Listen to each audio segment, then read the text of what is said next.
Analysis paralysis. Why is it that sometimes you know what you should be doing, but you just kind of like keep reading about it or listening about it or going to seminars on it or reading books or blogs or posts or following people, but you're consuming all this information and not taking action?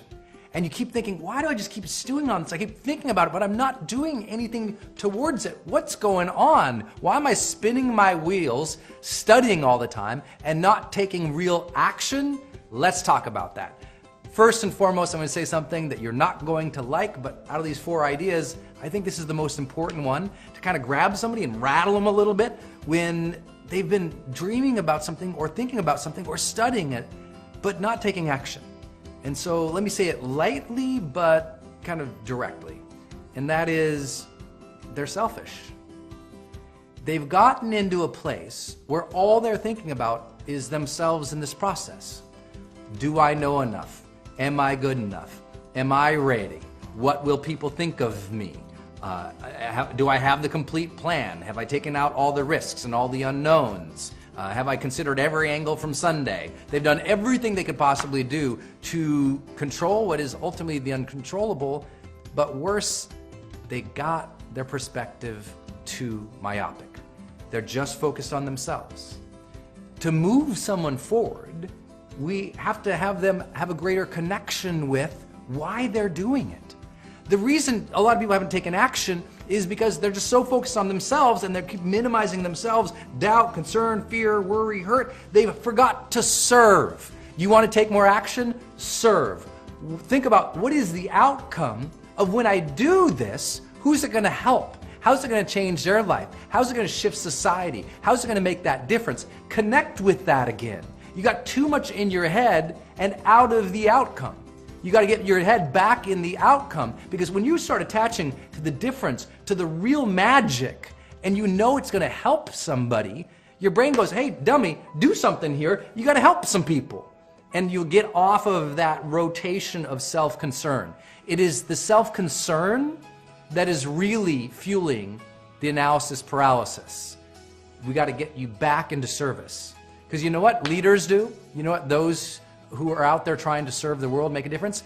They do the difficult work even when they're unsure, even when they're unready, even when they don't have all the information they need, because it's their job to help people. So they just get in the mix. Let me help you. I don't know all the answers, but let me try to help you over here. They're serving others, and from that higher calling, that higher mission, that higher purpose, they're ready to get in the game, even if they don't know exactly how the game works, even if they don't know all the controllables. They just get in the game because they want to help. So we got to get that serving spirit back into your body and into your mind if you're ever going to move beyond analysis paralysis. There's a bigger game to play. There's people waiting on you who need your help. Get over your stuff and help them. I think that will serve.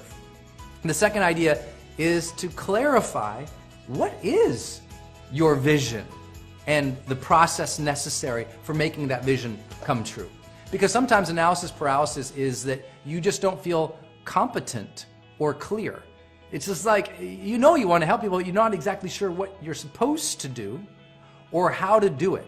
So what I'd recommend is think about the ultimate outcome when someone's life is changed, if that's what you're seeking to do, or a business is built, or something is actually in motion happening. What's it look like? I mean, in a detailed level, like what's the ultimate outcome look like? In other words, how do you know when you've won? How do you know when you're happy with it? It's a success. It's going well. How do you know? What conditions would have to be met? What would your day be like? What would the business be like? What would the impact be like? Really think about that. And then work backwards from that. Okay, if the outcome is my business is running without me, but I find myself doing all this analysis paralysis, I don't know what to do. Well, the problem is there's this disconnect. Business run without you, you're researching, but there's nothing happening in between because you're not working backwards. Let's work backwards. Okay, business runs without me. What's that mean? Well, it means income's coming in. Okay, where's the income coming from? Well, it's coming from automation and my team. Okay, so I need to automate things and create team. Well, how do I do that? And you just keep working backwards to today. And that's what's really important, is if you feel like you're just spinning your wheels, it's because you don't have a clear plan and outcome. So sit down today, create that plan, create that outcome, and start working it all the way back to today. What's step one? A simple thing to do that, to help you with that, is this next point. And that is just accomplish 3 things every single day to move forward to that outcome and plan. 3 things every day. That's it. It's like you say, you know what? I'm still uncertain. I still don't have all the variables. I'm great. What's the 3 things you did today? That's where you get people. It's like, just take 3 actions every single day and things will be great.